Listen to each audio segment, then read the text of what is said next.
प्राचीन समय की बात है जब जमदग्नि ऋषि अपनी पत्नी रेणुका के साथ कजरी नामक वन के एक आश्रम में रहा करते थे।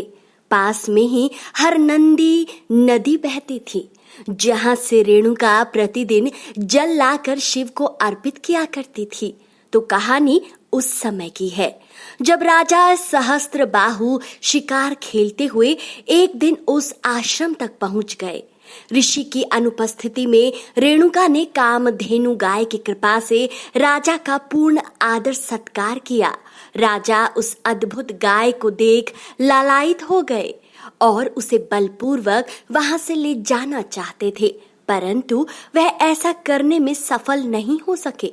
अंत में राजा गुस्से में रेणुका को ही बलपूर्वक अपने साथ हस्तिनापुर अपने महल में ले गए और कमरे में बंद कर दिया।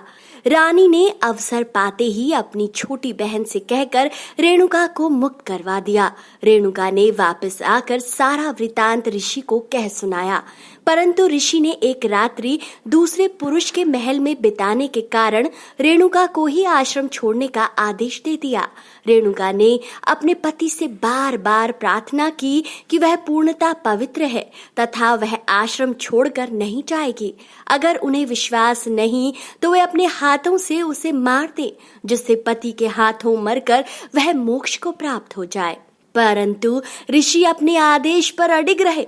तत्पश्चात ऋषि ने अपने 3 पुत्रों को उनकी माता का सिर धड़ से अलग कर देने की आज्ञा दी, लेकिन उनके पुत्रों ने पिता की आज्ञा को ठुकरा दिया। चौथे पुत्र परशुराम ने पितृ आज्ञा को अपना धर्म मानते हुए अपनी माता का सिर धड़ से अलग कर दिया।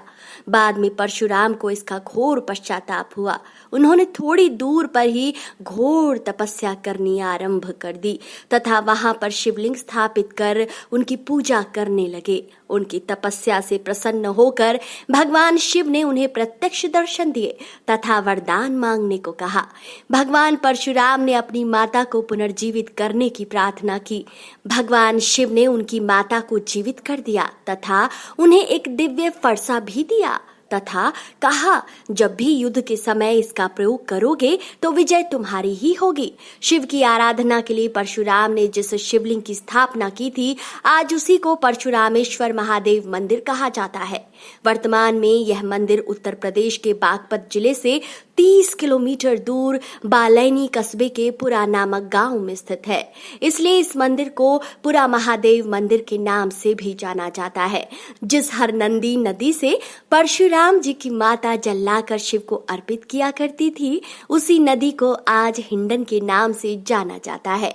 माना जाता है कि इस मंदिर में पूजा करने से भक्तों की हर मनोकामना पूर्ण होती है। तो दोस्तों, आपको आज का ये वीडियो कैसा लगा?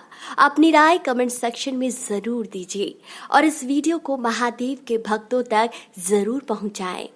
महादेव आपका कल्याण करेंगे। हर हर महादेव।